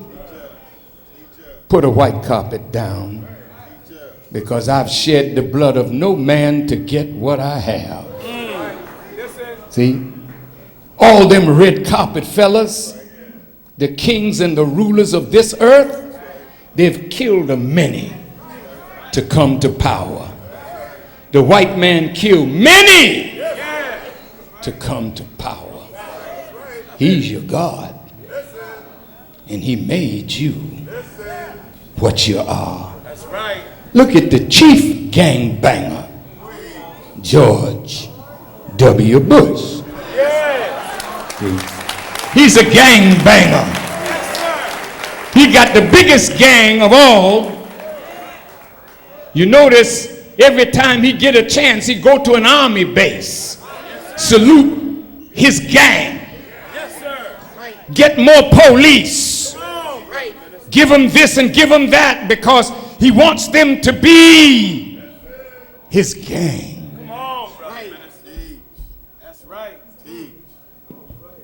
He didn't go to Iraq because Saddam Hussein is a bad man. There's nobody in Iraq worse than what's in America. Iraq is not in the Bible in the same breath that America is in. America in the Bible is called that mystery Babylon, that was golden chalice on the outside, but filth and abomination on the inside. This is your country. Democracy? What is that? So the head honcho saw more oil reserves in Iraq than any other place other than Saudi Arabia. He said, let's use this as an excuse. The Taliban. There were some Muslims. I didn't agree with everything they did, but they stopped the poppy. They stopped the drugs. Somebody got upset. Damn. We can't get this stuff. We got to get rid of them damn Taliban. Do you know what it was all about? It was about bringing an oil pipeline from Kyrgyzstan and Uzbekistan, those oil-rich countries to the north, bringing them through Afghanistan and Pakistan into the Arabian Sea and then out to the world. And the Taliban did not want to bring that oil pipeline through, and the Americans called them to America and said to them, you either get a carpet of gold or a carpet of bombs. This was even before 9/11. 9/11 was an excuse. Now the poppies are flowing again. The drugs are flowing again. See, that's a gangbanger. Yes, sir. He dropped bombs in Afghanistan and in Baghdad, and he called it shock and awe. He dropped a bomb in Afghanistan that was so bad. The only thing worse than that was a nuclear bomb. That's right. See? He called it the daisy cutter. Dropping it on simple people. Well, as I close, what does he have in store for us? Now, those of you who've been around a while with the Honorable Elijah Muhammad, how many of you were here prior to 1975 as a Muslim follower of the Honorable Elijah Muhammad? Would you raise your hand, please? Thank you. Did you ever hear that the Honorable Elijah Muhammad said that the fighting would start in California? That's right. Yes. That's what he said. I heard him say it. The fighting will start in California. And then he told us how it would look. He said the black against the black, the brown against the brown, the black against the brown against the black, the white against the white, and the white against the brown and the black. Now, what's going on right now? You black, whatever you call yourself as a set, you don't see the other part of the street as your family. You're brothers. You don't see as a Chicano or La Raza or Mexicana. You don't see yourself. With some of your own brothers, you see yourself different. Stop them children up there, please. I mean, they must play, but, you know, they need supervision. That's what the hell is wrong with the world. Don't nobody have no supervision. You let them run and make a damn muck of everything because you scared of your own children. You scared to spank their behind because they'll call 911 on you. Shit.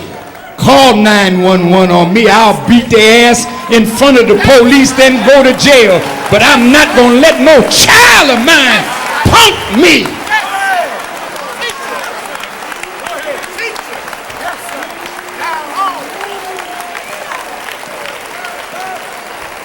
I brought that ass in the world and I'll take it out. But you're not going to rule me.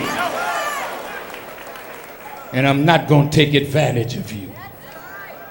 That's the only wrong thing about it. You take your frustration out on your children. Don't do that. But don't spare the rod. That's what a behind is made for. Look how beautiful and shapely it is. Beat the hell out of it.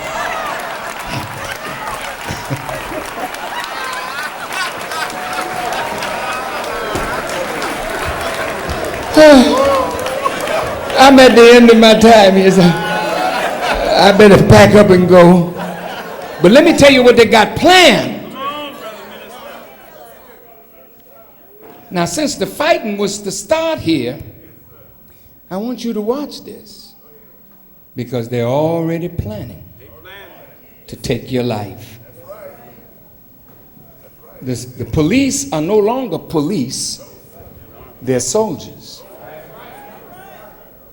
They have their bulletproof vests, they have their riot gear, they have their tasers, they have their pepper spray, they have heavy weapons.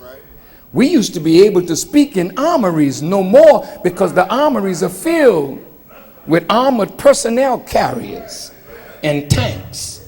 You remember when Brother Khaled was here and we had the topographical center? He used to tell you about all the roads around the city. See? Yeah, defense highways are what they call, and how the tanks was going to roll. Well, they're ready now. They've been down in Fort Hood training on house-to-house combat. The black community are like the Palestinians.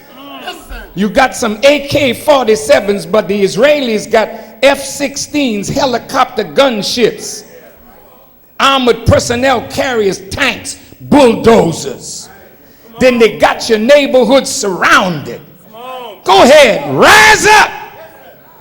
You cut off the water, cut off the gas, cut off the electricity, won't let a food truck in.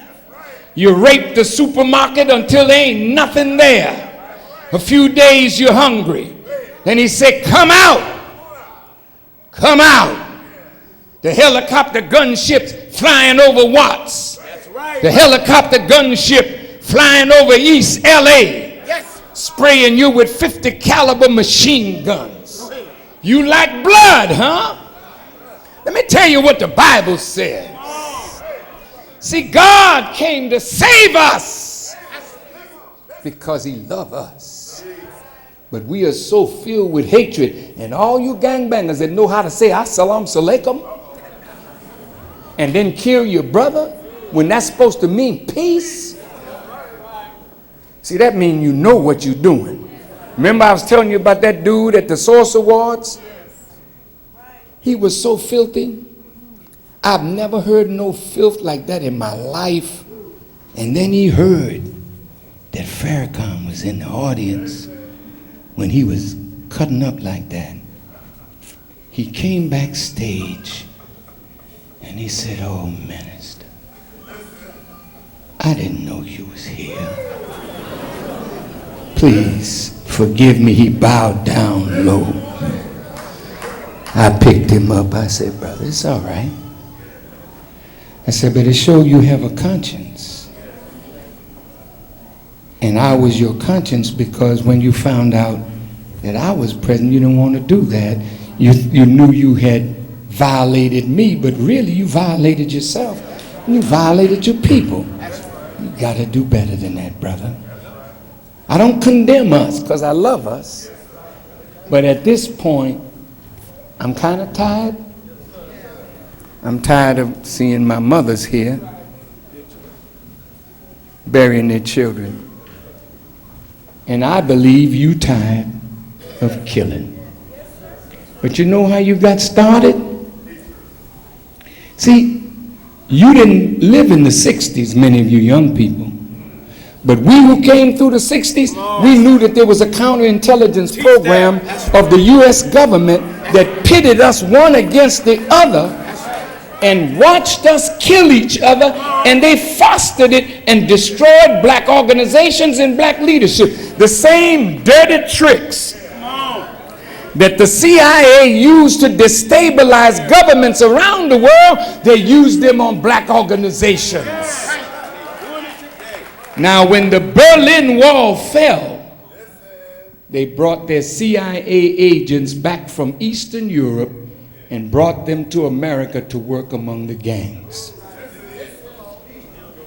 Do you think they were working among you for peace? They were setting you up for the slaughter. In came crack, in came guns, in came territorial squabbles, in came colors, in came hand signals. In came East Coast, West Coast madness. Now you're set for the slaughter. And I'm telling you, brothers, mothers, if we don't stop this now, there'll be blood in the streets, as it is written, up to the horse's bridle. They are afraid of these young men. Brothers, do you know what it's like in America to grow up and you don't have no fear of dying? We ain't never had a generation like you. Negroes always been scared. See them scratching. Every time the white man come along, yeah, I said, ball. It's how you survive. You a different breed.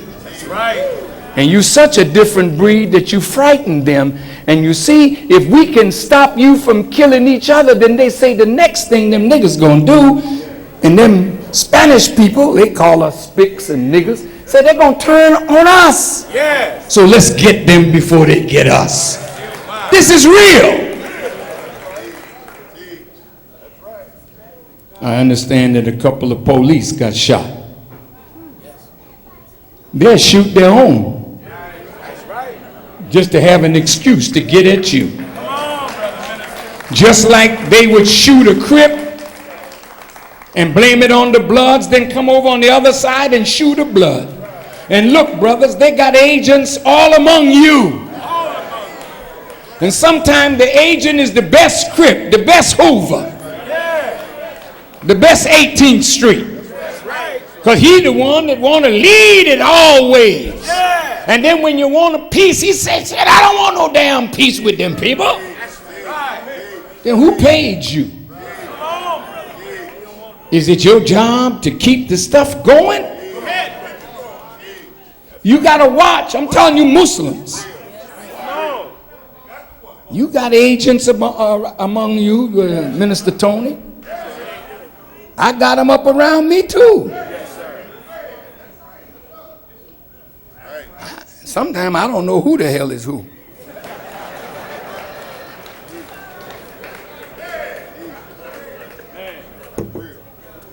I know if Jesus had 12 and one of them was a devil, and I ain't as smart as Jesus, I would be a fool to think that everybody that say Assalamu alaikum love me.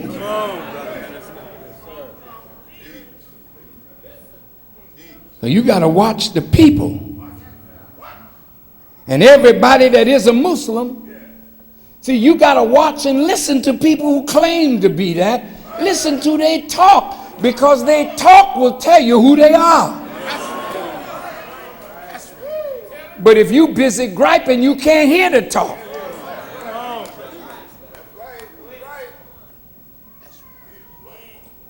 So as I leave you, brothers, sisters, we got to stop the killing. I want us to pledge that we'll work it out. I mean, quickly. That's right, Brother Minister. Put a stop to it. I want the Muslims, old and new, followers of the Imam, followers of Farrakhan, I don't care who you follow, we got to get in a room together and lift a light up for those that walk in darkness and begin to pool our resources and begin to create some economic development in the hood. We gotta do it, we gotta do it, we gotta do it. Stop, Muslims, walking by your brother and don't sit down. One thing about Brother Khalid, Khalid loved his people. He came off real macho, but he had a very tender heart. I know the tender part of brother as well as the macho part of brother. He would see a black man on a curb. He would be driving in a Rolls, and he would stop his Rolls and go sit down on the curb with his brother and begin teaching his brother. What kind of spirit is that he had? What kind of spirit is that you have? See, my suit too clean. You know what I'm saying? You know what I'm saying? Yeah. I'm too clean, baby. I can't sit on no curb. See, you too clean to sit on the curb with your brother. You're clean enough to wear that in your casket. Because tomorrow you will die for your failure to give life to the dead. You will die. Now watch how this gonna go down. See, the police want the Muslims to think we with you. Don't believe the hype. That's right. They say they like the work that we doing bringing peace. Some do. That's right. But there's some at the top who, I ain't talking about nobody. I'm just putting a shoe out there. Whoever it fit can get in it.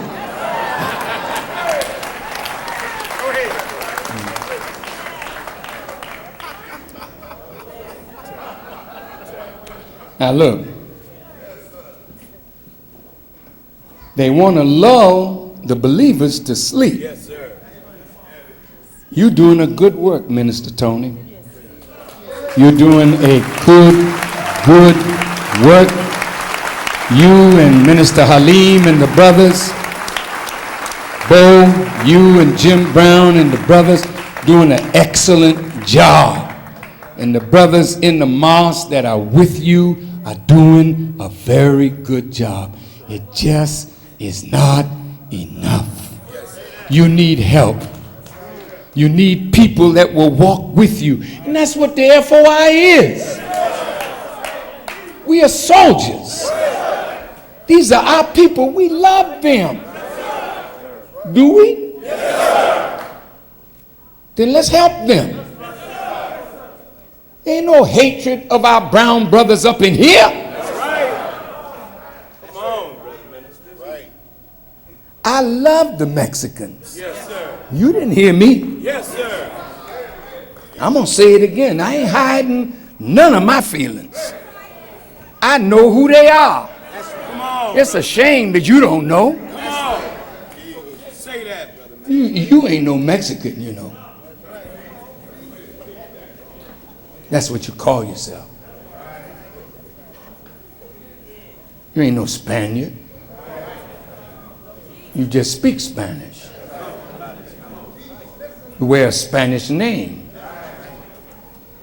Grew up in a Spanish type culture because the Spaniards were the killers that came over here to conquer the indigenous people of the hemisphere. See, you are the original owners of the hemisphere. You are the indigenous people of the earth. Come on, brother minister. Yes, sir. We ain't got no beef with you. Only beef we got with you is the beef that the enemy makes. And it ain't real. You're not the enemy. He wants the blacks to see the brown as the enemy, wants the brown to see the black as the enemy, so we just kill each other and they stay in power. Come on, brother minister. I got children growing up in Mexico. Been there all their life. Know the language, the culture, the history. For what purpose? The Honorable Elijah Muhammad gave us a lesson. Who is the original man?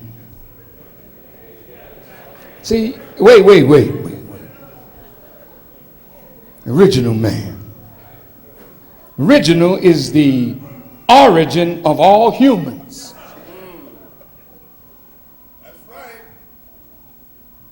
That's a person of dark hue. See, if the original man was white, none of us could be here. Because white people can't produce yellow, much less brown. Forget about black.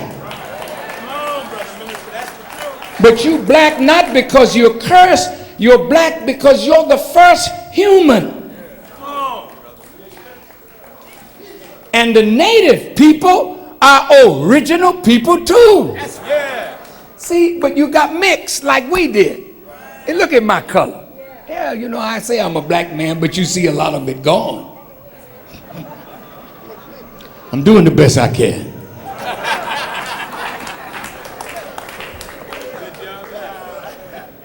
White boy came into my family somewhere and messed it up. So I'm what they call a yellow nigga, you know what I'm saying? But I'm black enough that you recognize me. When I go to Africa, they think I'm a white person. This is the truth. Because I've seen Africans so black that make some of you in here that are dark look white. I'm talking about black, so black till there's a blue in their skin. They're beautiful too. So look, you are the indigenous people of this hemisphere, and you are part of the original people of the earth. You mixed with the Spaniards. You're a mixture of the indigenous native people that they called Indians. They called you Indians because they didn't know what the hell to call you. They were trying to find a new route to India, got lost, and said, oh hell, these must be Indians.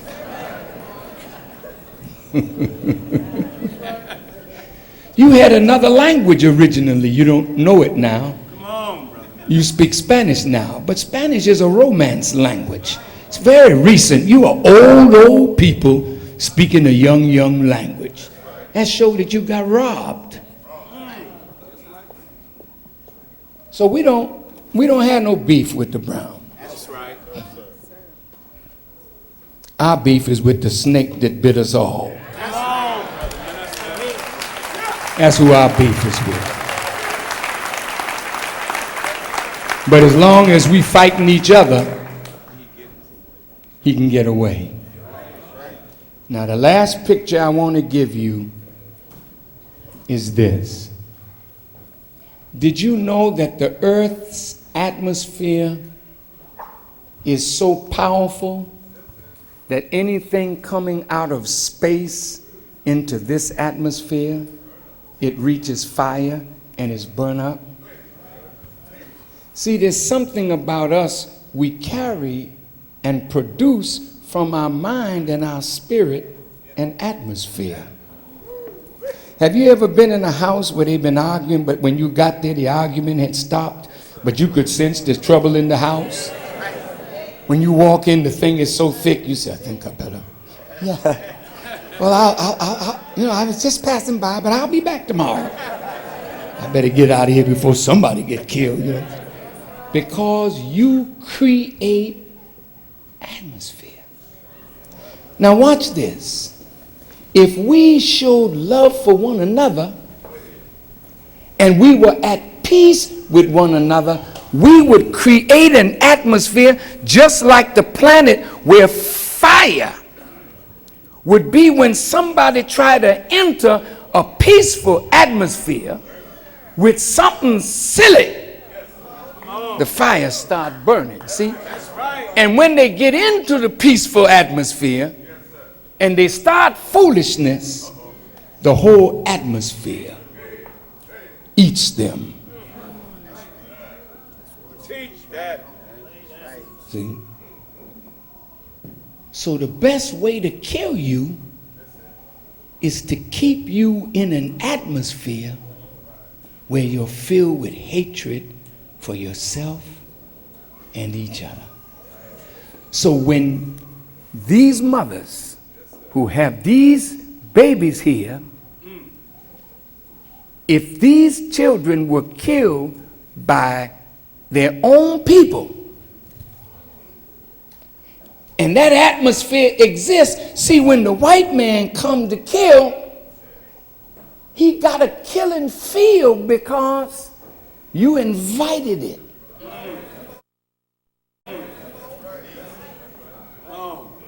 Because you have become the number one killer of yourself. That's why Minister Tony had the theme, Stop the Killing. Because if we can stop the killing among us, we create another whole atmosphere that makes them have to think. When they come in that kind of atmosphere, because a peaceful atmosphere, when you come with foolishness, see, the peaceful atmosphere turn to fire. That's why I'm begging you as I leave you, please, brothers, let's stop the killing now. Muslims, please work. Christians, please work to stop the killing. Dear mothers, would you stand and show us your children, please? Stand, mothers. Take a picture of this, brother, and let's, come on, mothers, hold them high. Hold them high. These are precious young people. Ain't none of them old. Turn to the audience, mothers, and let them see.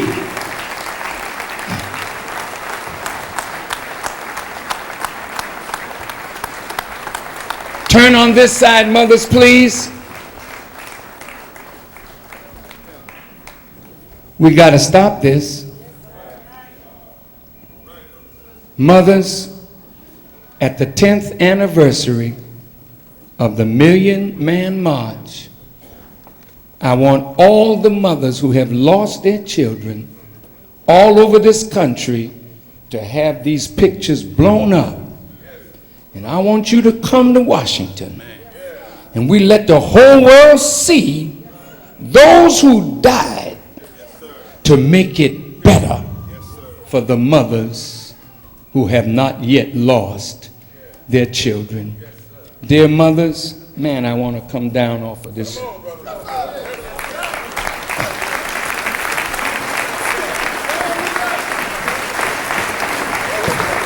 I want to say this to the mothers. Mother, don't grieve. Mother, I'm coming to you. Please, mother. Please, mother. Please, mother. Listen. Tell them to stop. They're going to stop. Please stop. It hurts. I know it hurts.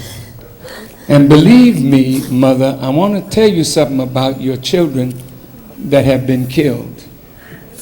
Mothers, none of these children have died in vain. Now listen to this. Each one of these lives, mother, is precious. And I know you would have wanted, like I want, to see your children live to die of old age. But God took them young. Jesus was taken as a young man in his 30s. We don't know how long we're going to live, but each one of these lives is sacred, and they did not die in vain, because the reason we could sit down at a table the other night and the brothers said, enough is enough, is because of these that have died. Mother, we intend to stop it. That's right. So that there will never be mothers to grieve like you. But remember this child of yours did not die in vain. And when you see the peace come up among the people, you will know that your child made it happen. Now all of you that are in here, feel the pain of these mothers and make up your mind. We'll never let this happen again. Now let's hold each other's hands. Come on, mothers, and hold my hand. hold the microphone. Come on, mother. All the mothers.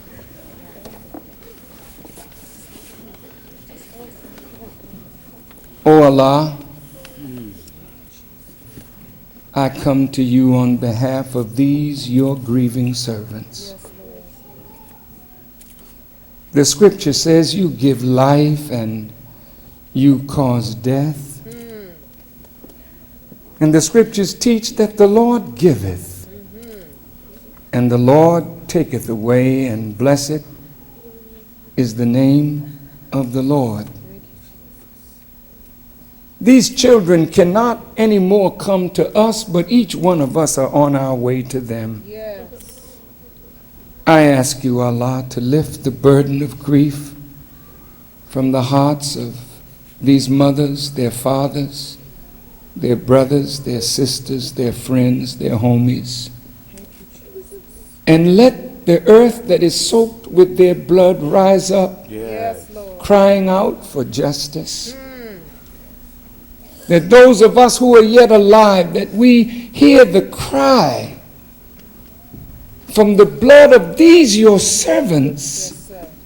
that we will determine from this day forward that we will never let it happen again. And if we are so callous and so wicked that we will keep this up, then I ask you, kill those Yes, sir. who delight Yes, Lord. in taking life.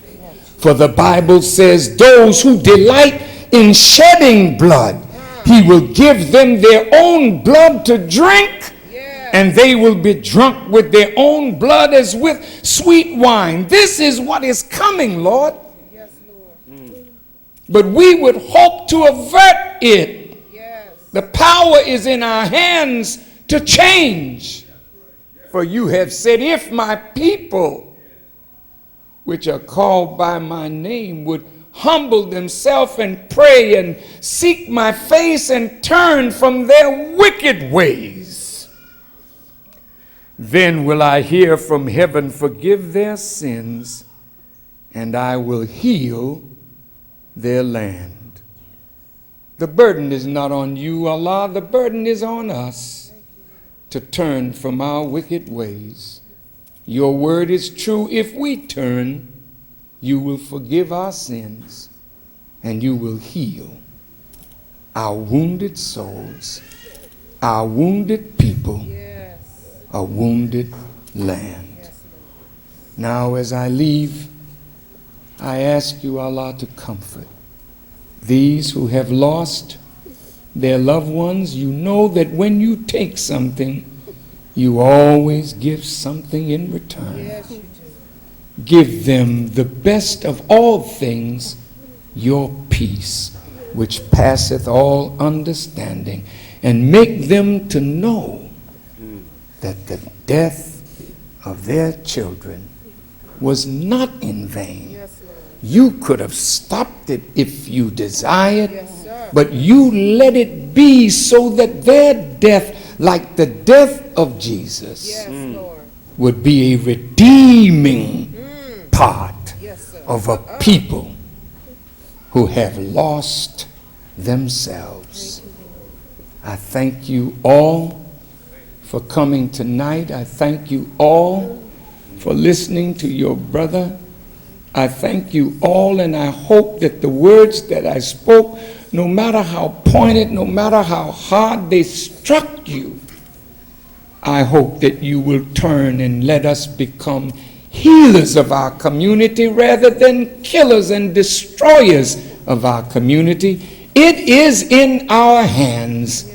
Let us do it, and we ask it all in your holy and righteous name. And when it is done, we will not try to take the credit, for we know that all praise and all honor and all the glory belongs to you.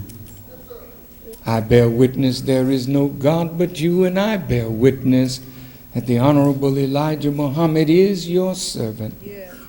And I ask it all in his name. Amen. Thank you. I want to shake all your hands. I love you, Mother. May God bless you and your family. I love you, my dear sister. May God bless you. Brothers and sisters, if everybody could please just hold your places while the minister shake the hands of all of the mothers, if you don't mind, please just would you hold your places. But let's give these mothers and yourselves, come on, give them a round of applause, brother. Let them feel your love, and let us all pledge that we would stop it. How many of us would try to help us to stop the senseless killings? Would you raise your hand? Come on, put a hand up if we're going to stop this. God bless you. Your word is your bond, I love you, Mother. and you'll give your life for your word shall fail you. Well then, let's come together. Let's organize. Let's begin to organize in Los Angeles every Tuesday night at Bethel AME Church on 79th and Western. Come on and let's begin to organize, brother, so we can get in the streets and help to save some of our children so that grieving mothers will never have to grieve. This is how we redeem their pain. How many sisters will get involved with helping and stopping the killing? Would you raise your hand? All the Muslims should raise their hand, or you know we're in trouble. So we got to get out of this trouble by doing this work. Thank you again, brothers and sisters, as the minister continue to shake the hands of the mothers. Thank you all for coming out. Don't forget, on your way out, we have the Stop the Killing magnets. All of us should get these magnets and put them on our cars. Would you hand me those magnets that's up there? God bless you. Everybody, we should not support our troops, but let's stop some of this killing. We want everybody on your way out, get a Stop the Killing magnet and put it on your refrigerator, put it on your car, put it on something metal to remind you every day we must stop this senseless killing.